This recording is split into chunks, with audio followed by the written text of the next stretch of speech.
हरिः ఓం శ్రీగురుభ్యో నమః.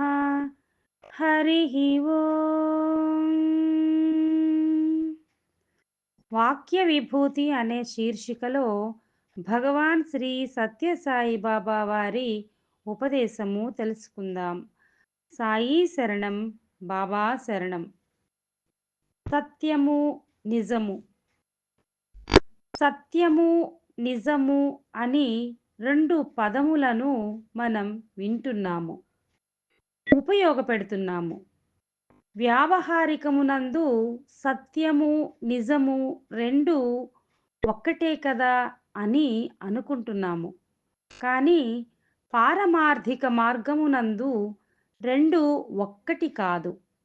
నిజము అనగా తాత్కాలికముగా నీవు చూచినది, నీవు విన్నది, అనుభవించినది మాత్రమే.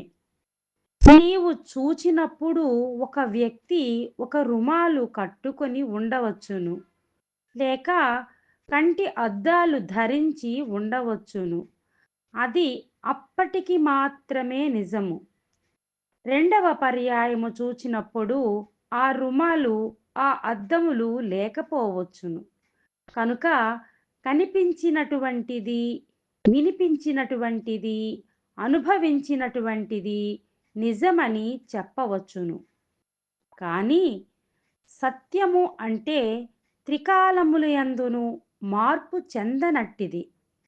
ఏ దేశమునందు కానీ, కాలమునందు కానీ, పరిస్థితులయందు కానీ ఇది ఏమాత్రము మార్పు చెందనిది. సర్వదా, సర్వకాల, సర్వావస్థలయందు ఏకత్వముగా ఉండునదే సత్యము అని చెప్పవచ్చును. ఈ సత్యమే దైవస్వరూపం. ఓం శ్రీ సాయిరామ్.